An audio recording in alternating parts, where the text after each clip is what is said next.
pedem um sinal, e Jesus os retruca. Jesus chama eles de víbora, e ele diz: não darei outro sinal, senão o sinal de Jonas, louvado seja o nome do Senhor. E ele diz que vocês sabem olhar para o templo, definir o templo, mas vocês não reconhecem o Filho de Deus, louvado seja o nome do Senhor. E aqui eu vejo que Jesus, ao finalizar este argumento, ele chama os seus discípulos e manda eles ter cuidado com o fermento dos fariseus. Avisa, ele desperta os discípulos deles para que eles não entrem pelo caminho da doutrina dos fariseus e dos saduceus, que eram esses homens que estavam ali perante Jesus Cristo, um dos fariseus e um dos saduceus. E terminando este diálogo, terminando este assunto, eles continuam a sua viagem, e o texto em que nós lemos vai dizer: chegando Jesus às partes de Cesareia. Foi preciso aí buscar um estudo, pesquisar, para me poder falar desta cidade. Esta cidade, ela estava situada às cabeceiras do Rio Jordão, hoje representada pela pequena vila de Banha. Sua localização numa altitude de 350 metros acima do nível do mar, e de grande beleza natural.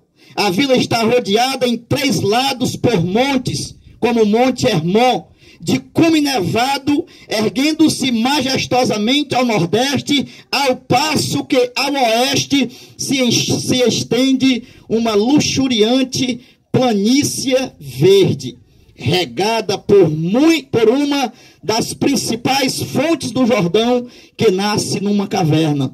Louvado seja o nome do Senhor. Esta cidade, ela foi palco de uma batalha entre o Egito e as forças vitoriosas de Antíoco III, o Grande, em 200 antes da era cristã. Era então conhecida como Pâneas, nome dado à cidade em homenagem a um deus pagão chamado Pan, divindade da fertilidade, adorada ali no ano 20 antes da era cristã. Esta imagem, esta divindade, ela era representada por uma imagem de meio homem e meio bode. E na entrada da cidade estava esta imagem, uma cidade idólatra, uma cidade pervertida, uma cidade que idolatrava falsos deuses, que não tinha poder para fazer absolutamente nada. Louvado seja o nome do Senhor Jesus Cristo. Esta cidade, amados, ela foi doada por Augusto a Herodes o Grande, o qual depois construiu naquele lugar um templo de mármore branco, dedicando a Augusto. O filho de Herodes, Filipe, o tetrarca, ampliou e embelezou mais tarde a cidade em honra de Tibério César. Foi então que recebeu o nome de Cesareia, para diferenciá-la da cidade portuária do mesmo nome.